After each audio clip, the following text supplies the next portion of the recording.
জাতীয় ঐক্যের ডাকে সংলাপ শুরু অন্তর্বর্তীকালীন সরকারের। অভ্যুত্থানকারী শিক্ষার্থী নেতাদের সঙ্গে ডক্টর ইউনূসের বৈঠক। আওয়ামী দৃষ্টিতে বাংলাদেশকে না দেখতে ভারতের প্রতি আহ্বান। ভারত সবসময় আওয়ামী লীগের চোখ দিয়ে বাংলাদেশকে দেখেছে। ভারতের সাথে যে সম্পর্কটি, সেটি জনগণের সাথে জনগণের সম্পর্ক হয়নি, সেটি রাষ্ট্রের সাথে রাষ্ট্রের সম্পর্ক হয়নি। ভারতের সাথে বাংলাদেশের যে সম্পর্কটি, সেই সম্পর্কটি যেন জনগণের সাথে জনগণের এবং সেটি যেন রাষ্ট্রের সাথে রাষ্ট্রের হয়। দেশের স্বাধীনতা সার্বভৌমত্বের ক্ষেত্রে দেশের সকল রাজনৈতিক দল, সকল ছাত্র সংগঠন একসাথে কাজ করবে। ঢাকার তলবে হাজির ভারতের হাই কমিশনার। অন্তর্বর্তী সরকারের সঙ্গে কাজ করতে চায় দিল্লি, ন্যায্যতার ভিত্তিতে সম্পর্ক চায় বাংলাদেশ।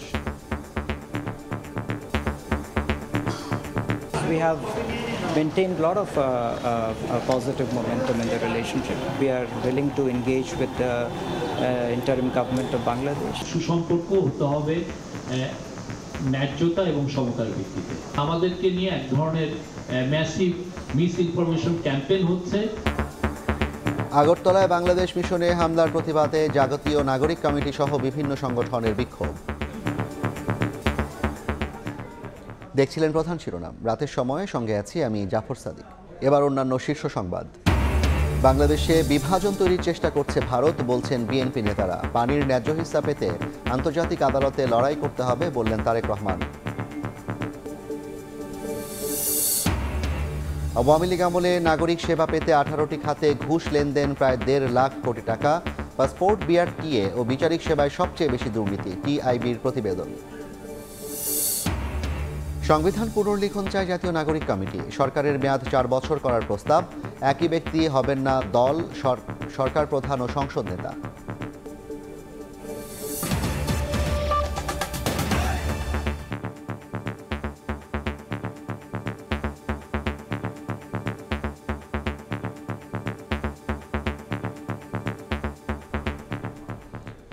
জাতীয় ঐক্যের ডাকে সংলাপ শুরু অন্তর্বর্তীকালীন সরকারের। সন্ধ্যায় প্রধান উপদেষ্টা ডক্টর মোহাম্মদ ইউনূসের সঙ্গে বৈঠক করেছেন অভ্যুত্থানকারী শিক্ষার্থী নেতারা। বৈঠক শেষে গণমাধ্যমে কথা বলেন ছাত্র নেতারা। এ সময় বৈষম্য বিরোধী ছাত্র আন্দোলনের আহ্বায়ক হাসনাত আবদুল্লাহ বলেন, আওয়ামী দৃষ্টিতে বাংলাদেশকে না দেখতে ভারতের প্রতি আহ্বান জানানো হয়েছে। ভারত এবং আওয়ামী লীগ সরকারের মধ্যে হওয়া গোপন চুক্তিগুলো প্রকাশের দাবি জানান নেতারা।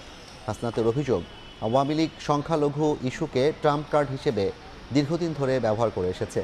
কিন্তু বাংলাদেশে হিন্দু, মুসলমান, খ্রিস্টান সহ সকল ধর্মবর্ণের মানুষ একসঙ্গে একতার ভিত্তিতে গণ অভ্যুত্থান ঘটিয়েছেন।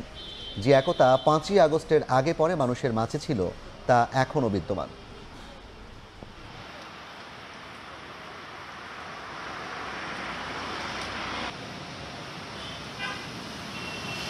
ভারতের সাথে বাংলাদেশের যে সম্পর্কটি, সেই সম্পর্কটি যেন জনগণের সাথে জনগণের এবং সেটি যেন রাষ্ট্রের সাথে রাষ্ট্রের হয়। ভারত সরকারের সাথে ফ্যাসিস্ট সরকারের যে ধরনের গোপন চুক্তিগুলো হয়েছে, সেটি যেন প্রকাশ করা হয়।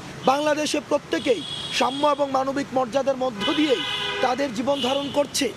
আমাদের যে সম্প্রীতিটি রয়েছে, এই সম্প্রীতিটি কিভাবে বিশ্ব দরবারে আরও বেশি করে প্রচার করা যায় এবং অ্যান্টি প্রপাগান্ডার সেল নিশ্চিত করা যায়, সেই বিষয়গুলো নিয়ে স্যারের সাথে আমাদের কথা হয়েছে। দেশের স্বাধীনতা সার্বভৌমত্বের ক্ষেত্রে দেশের সকল রাজনৈতিক দল, সকল ছাত্র সংগঠন একসাথে কাজ করবে এবং আমরা সরকারকেও বলেছি যে উদ্যোগ নেওয়ার জন্য, এবং বৈষম্যবিরোধী ছাত্র আন্দোলনের একটা স্টেক হোল্ডার হিসেবে বৈষম্যবিরোধী ছাত্র আন্দোলনের এই উদ্যোগ নিচ্ছে।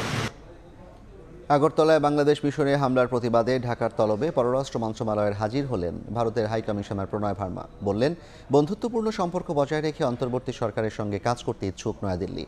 এদিকে হামলার ঘটনায় 7 জন আটক, 3 পুলিশ সদস্যকে বরখাস্ত ও এক জ্যেষ্ঠ কর্মকর্তাকে প্রত্যাহার করেছে দেশটি। আর নিরাপত্তাজনিত কারণে মিশনটির সব সেবা কার্যক্রম বন্ধ রেখেছে বাংলাদেশ। আগরতলার সহকারী হাইকমিশনে হামলার আনুষ্ঠানিক প্রতিবাদ জানাতে ভারতের হাইকমিশনারকে তলব করে পররাষ্ট্র মন্ত্রণালয়। মঙ্গলবার বিকেল 4টায় শুরু হয়ে আধা ঘন্টা ধরে প্রণয় ভার্মার সঙ্গে বৈঠক করেন ভারপ্রাপ্ত পররাষ্ট্র সচিব রিয়াজ হামিদুল্লাহ। পরে সাংবাদিকদের প্রশ্নের জবাবে নয়াদিল্লির প্রতিনিধি বলেন, পারস্পরিক আকাঙ্ক্ষা বাস্তবায়নে এবং শান্তি, নিরাপত্তা ও উন্নয়নের স্বার্থে অন্তর্বর্তী সরকারের সঙ্গে ভারত কাজ করতে ইচ্ছুক। দুই দেশের বহুমাত্রিক সম্পর্ক একটি বিষয়কে কেন্দ্র করে স্থবির হয়ে পড়বে না বলেও মনে করেন তিনি। Multifaceted relationship, and as I've said, you cannot reduce it to one issue or one agenda. We are working across so many issues. and we really want to build a positive, stable, constructive relationship moving forward. There are so many things we are doing. There are so many interdependencies we have, and we want to build on those interdependencies to mutual benefit. And we will keep ensuring that our cooperation benefits our two peoples. ভারতের রাষ্ট্রদূতের তলবকে কেন্দ্র করে সেনা মোতায়েন করা হয় পররাষ্ট্র মন্ত্রণালয়ে। এছাড়াও সকাল থেকেই ঢাকায় ভারতীয় দূতাবাসের চারপাশে বাড়তি নিরাপত্তা ব্যবস্থা গ্রহণ করা হয়। ভারতের সঙ্গে বাংলাদেশ ন্যায্যতার ভিত্তিতে সম্পর্ক চায় বলে জানিয়েছেন প্রধান উপদেষ্টা প্রেস সচিব। বিকেলে ফরেন সার্ভিস একাডেমিতে সংবাদ সম্মেলনে তিনি বলেন, পরিকল্পিত অপপ্রচার চালানোর পরও প্রক্রিয়া মেনে প্রতিবাদ জানাচ্ছে ঢাকা। এদিকে জাতীয় ঐক্য সৃষ্টি করতে সমাজের বিভিন্ন শ্রেণী পেশার মানুষের সঙ্গে প্রধান উপদেষ্টা মতবিনিময় করছেন বলেও জানান তিনি। বিকেলে আনুষ্ঠানিক ব্রিফিংয়ে প্রধান উপদেষ্টার প্রেস সচিব বললেন, এইসব অপপ্রচারই বাংলাদেশের জনগণকে ভারতের কাঠগড়ায় দাঁড় করিয়েছে। তার দাবি, প্রক্রিয়া মাফিক প্রতিবাদ জানাচ্ছে ঢাকা। আমাদেরকে নিয়ে এক ধরনের ম্যাসিভ মিস ইনফরমেশন ক্যাম্পেইন হচ্ছে, সেটা পুরো আমাদের জাতিকে তারা একটা কাঠগড়ানোর দাঁড় করানোর একটা অপচেষ্টা করছে। প্রেস সচিব বলেন, পরিস্থিতি পর্যবেক্ষণে প্রতিনিধি দল পাঠাতে বললেও তাতে সাড়া দেয়নি ভারত। তবুও বাংলাদেশ প্রতিবেশী দেশটির সঙ্গে ন্যায্যতার সম্পর্ক বজায় রাখতে চায়। প্রফেসর ইউনূস কিন্তু নরেন্দ্র মোদীকে বলেছিলেন যে এই যে মাইনরিটি রিপ্রেশনের কথা বলা হয়, তো আপনি আপনাদের এখান থেকে সাংবাদিকদের উৎসাহিত করেন তারা যেন বাংলাদেশে আসে, ভিজিট করে, দেখে যায়, নিজেরা এটা অনুসন্ধান করে দেখুক কি আসলে হচ্ছে। গ্লোবাল হিউম্যান রাইটস অর্গানাইজেশনকেও আমরা আহ্বান করি যে আপনারা এসে দেখে যান কি হচ্ছে। ভারতের সাথে সুসম্পর্ক চাই, সুসম্পর্ক হতে হবে ন্যায্যতা এবং সমতার ভিত্তিতে। পরিস্থিতি উত্তরণে তাই জাতীয় ঐক্যের বিকল্প দেখছে না সরকার। এজন্য সমাজের বিভিন্ন শ্রেণী পেশার মানুষের সঙ্গে সিরিজ বৈঠক শুরু করছেন প্রধান উপদেষ্টা। আমাদের দেশকে নিয়ে আমরা সবাই মিলে ঐক্যবদ্ধভাবে আসলে এই মিস ইনফরমেশন ক্যাম্পেইনের বিরুদ্ধে আমাদেরকে নামতে হবে। পরিকল্পিতভাবে বাংলাদেশ বিরোধী অপপ্রচার চলছে বলেও জানান প্রেস সচিব। পুরো জিনিসটা আমরা দেখছি যে আতাউর কাউসার, সময় সংবাদ, ঢাকা। আগরতলায় বাংলাদেশ মিশনে হামলার প্রতিবাদে রাজধানীতে বিক্ষোভ মিছিল করেছেন বিভিন্ন সংগঠন ও শিক্ষার্থীরা। ভারত ক্ষমা না চাইলে আন্তর্জাতিক আদালতে বিচারের মুখোমুখি করার হুঁশিয়ারি দিয়েছেন নেতারা। ভারতের আগরতলায় বাংলাদেশ মিশনে হামলা ও ভাঙচুরের প্রতিবাদে শাহবাগে জাতীয় নাগরিক কমিটির বিক্ষোভ সমাবেশ। সেখান থেকে মিছিল নিয়ে সংগঠনটি কেন্দ্রীয় শহীদ মিনারে অবস্থান নেয়। ভারত বাংলাদেশের সার্বভৌমত্ব নষ্টের পায়তারা করছে অভিযোগ করে সমাবেশে বক্তারা দাবি করেন, শেখ হাসিনা সরকার ভারতের সঙ্গে যেসব অসম চুক্তি করেছে সেগুলো বাতিল করতে হবে। আমরা জানি প্রশ্নটা ধর্মের নয়, প্রশ্নটা এক সাম্রাজ্যবাদী শক্তি আরেকজনের উপর, আরেক দেশের সার্বভৌমত্বের উপর নিজেকে চাপিয়ে দেয়া। বাংলাদেশ এই শক্তির চাপ আর মেনে নেবে না। বাংলাদেশ মিশনে হামলা ভিয়েনা সনদের লঙ্ঘন বলেও জানান তারা। হিন্দুত্ববাদী যে সংগঠনগুলো বাংলাদেশের সার্বভৌমত্বের উপর আঘাত করেছে তা সুস্পষ্ট ভিয়েনা চুক্তির লঙ্ঘন।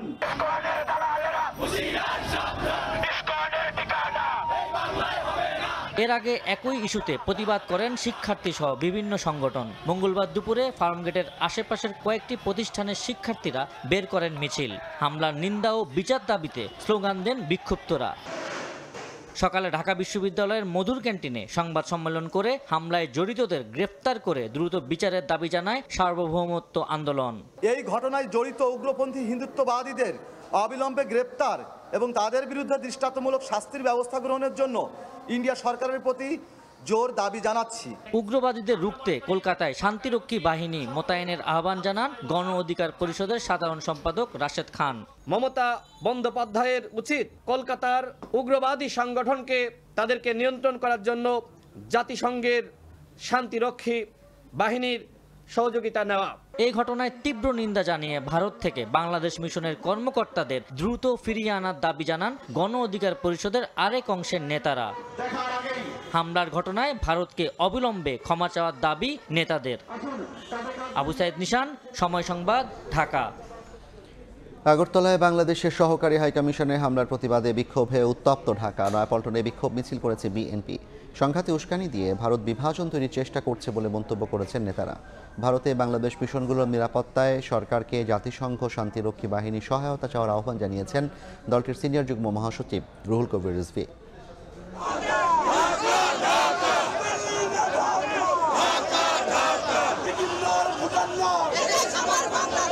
প্রতিবাদে মুখর নয়াপল্টন, আগ্রাসনের বিরুদ্ধে স্লোগান। সোমবার ত্রিপুরা রাজ্যের আগরতলায় বাংলাদেশের সহকারী হাইকমিশনে হিন্দু সংঘর্ষ সমিতির হামলার নিন্দা জানিয়ে বিক্ষোভ করে বিএনপি।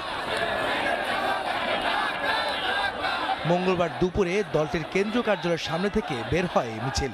এতে অংশ নেন দলটির অঙ্গ ও সহযোগী সংগঠনের নেতাকর্মীরা। এ সময় বিএনপি নেতারা ভারতের আধিপত্যবাদের বিরুদ্ধে প্রতিবাদ জানিয়ে বলেন, বাংলাদেশে পরিকল্পিতভাবে সংঘাতে উস্কানি দিচ্ছে দিল্লি।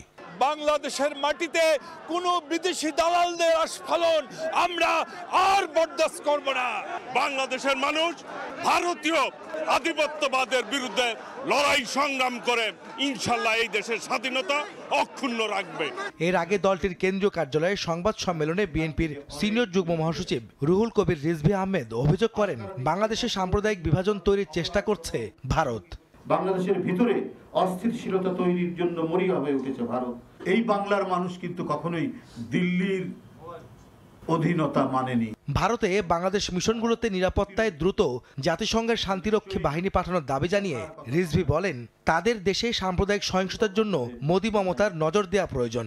কিন্তু চরম উগ্রবাদী বিজেপি যদি বাংলাদেশের বিরুদ্ধে যুদ্ধ ঘোষণা করতে চায়, তাহলে বাংলাদেশের দেশপ্রেমিক প্রতিটা মানুষ এদেশের স্বাধীনতা সার্বভৌমত্ব রক্ষায় রুখে দাঁড়াবে। এদিকে বাংলাদেশ মিশনে হামলাকে পূর্ব পরিকল্পিত উল্লেখ করে তীব্র নিন্দা জানিয়ে বিবৃতি দিয়েছেন বিএনপি মহাসচিব মির্জা ফখরুল ইসলাম আলমগীর। আহমেদ সালেহীন, সময় সংবাদ। ভারতের কাছ থেকে পানির ন্যায্য হিস্সা আদায় করতে ব্যর্থ হয়েছে আওয়ামী লীগ সরকার। পানির জন্য প্রয়োজনে আন্তর্জাতিক আদালতে লড়াই করতে হবে বলেছেন বিএনপির ভারপ্রাপ্ত চেয়ারম্যান তারেক রহমান। রাষ্ট্র মেরামতে ৩১ দফা নিয়ে বেসরকারি বিশ্ববিদ্যালয়ের শিক্ষার্থীদের সঙ্গে মতবিনিময় সভায় ভার্চুয়ালি যোগ দিয়ে তিনি একথা জানান। ভারত পানির আমাদের বিভিন্ন নদীর পানিগুলার উপরে ড্যাম তৈরি করে তারা নিয়ে যাচ্ছে, বহু দেন দরবার করে। এরা তো আনেই নেই, আগে যারা স্বৈরাচার এরা তো ইচ্ছা করেই আনে নাই।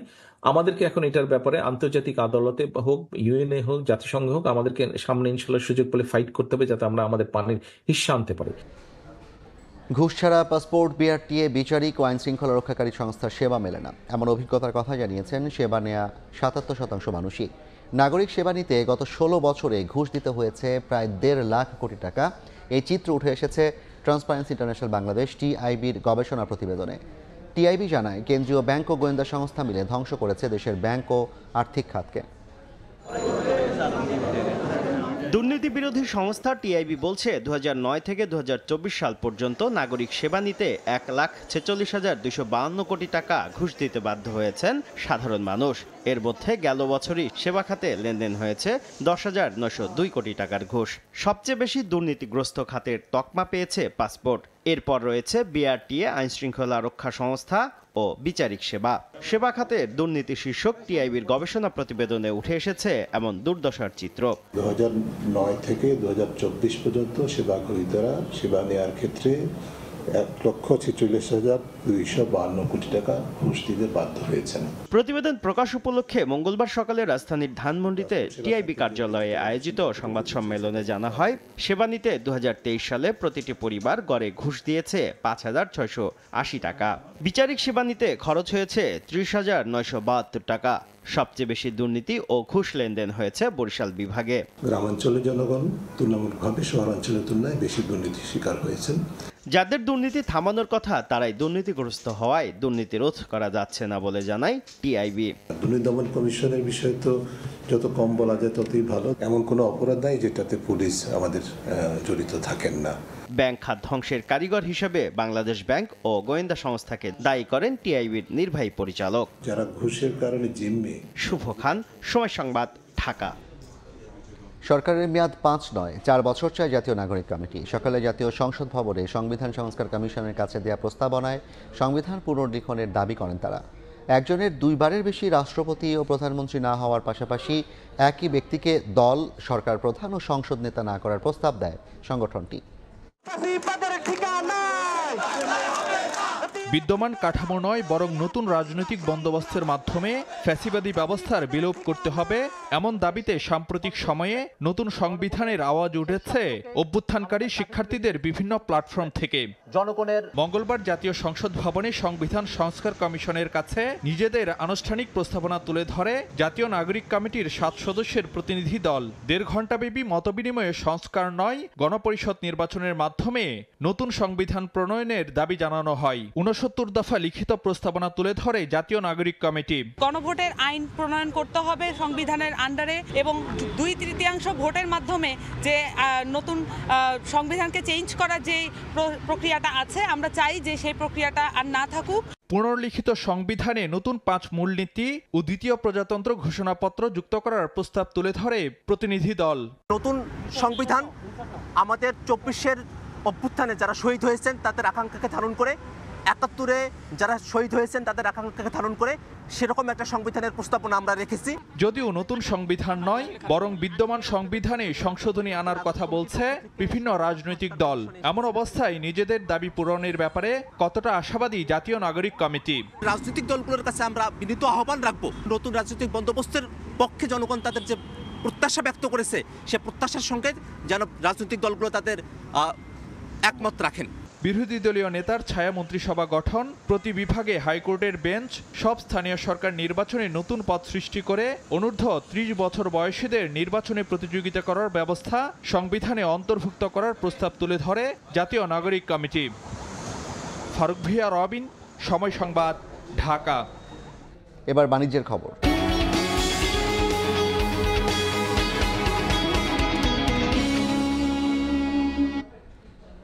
আগের চেয়ে অর্ধেকের বেশি সুদ কমিয়ে আইসিবিকে 3,000 কোটি টাকা দিল বাংলাদেশ ব্যাংক।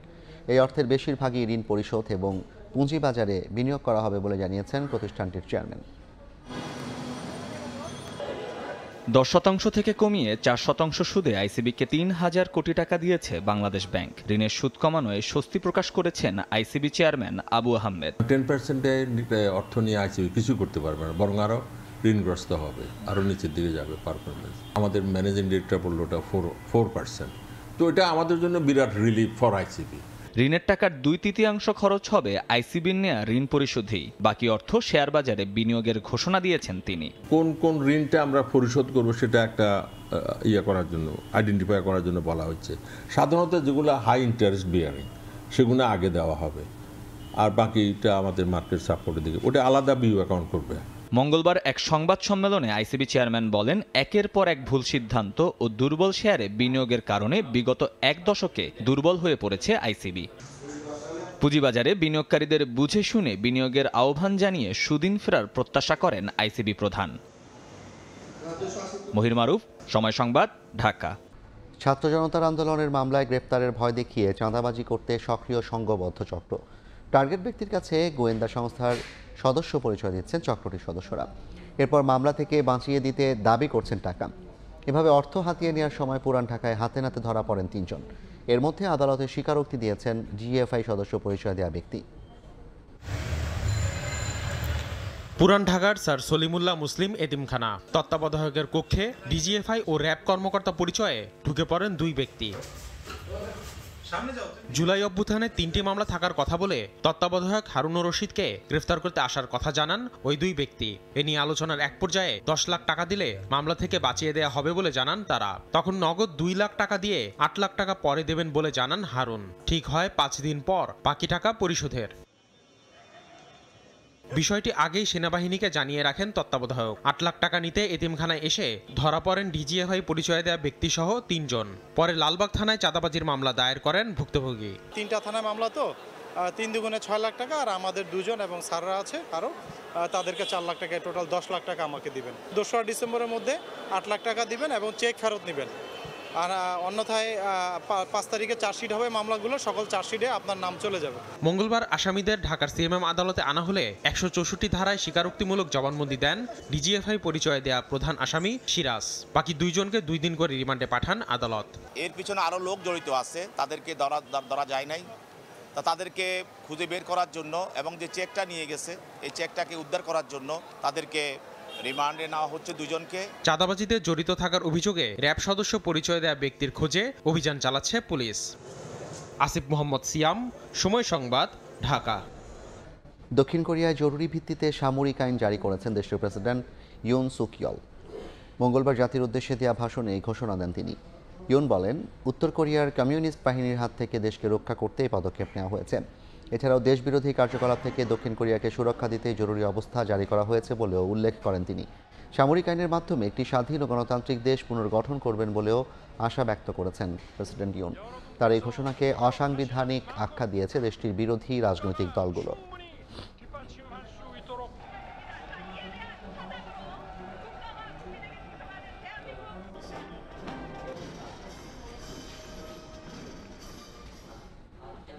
বিবিসির 2024 সালের প্রভাবশালী 100 নারীর তালিকায় স্থান করে নিয়েছেন বাংলাদেশের রিক্তা আক্তার বানু। প্রত্যন্ত অঞ্চলে বিশেষ চাহিদা সম্পন্ন শিশুদের জন্য যথাযথ শিক্ষা প্রদানের উদ্দেশ্যে স্কুল প্রতিষ্ঠা করায় এ তালিকায় জায়গা করে নিয়েছেন তিনি। পেশায় নার্স রিক্তা আক্তার কুড়িগ্রামের চিলমারি উপজেলার বাসিন্দা। প্রতিবন্ধী মেয়েকে প্রাথমিক বিদ্যালয়ে ভর্তি করতে না পারায় নিজের জমি বিক্রি করে স্কুল প্রতিষ্ঠা করেন তিনি। বর্তমানে তার স্কুলে 300 শিক্ষার্থী রয়েছেন। এই উদ্যোগের মাধ্যমে রিক্তা সমাজের দৃষ্টিভঙ্গিতে ইতিবাচক পরিবর্তন এনেছেন।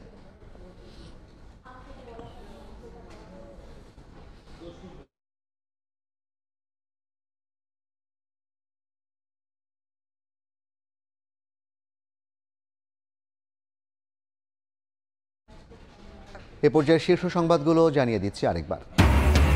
জাতীয় ঐক্যের ডাকে অন্তর্বর্তী সরকারের সংলাপ শুরু। অভ্যুত্থানকারী শিক্ষার্থীদের সঙ্গে প্রধান উপদেষ্টার বৈঠক। আওয়ামী দৃষ্টিতে বাংলাদেশকে না দেখতে ভারতের প্রতি আহ্বান। ঢাকার তলবে হাজির ভারতের হাইকমিশনার, বললেন অন্তর্বর্তী সরকারের সঙ্গে কাজ করতে চায় নয়াদিল্লি। ন্যায্যতার ভিত্তিতে সম্পর্ক চায় বাংলাদেশ, জানালেন প্রেস সচিব। এবং বাংলাদেশে বিভাজন তৈরির চেষ্টা করছে ভারত, বলছেন বিএনপি নেতারা। পানির ন্যায্য হিসাব পেতে আন্তর্জাতিক আদালতে লড়াই করতে হবে, বললেন তারেক রহমান।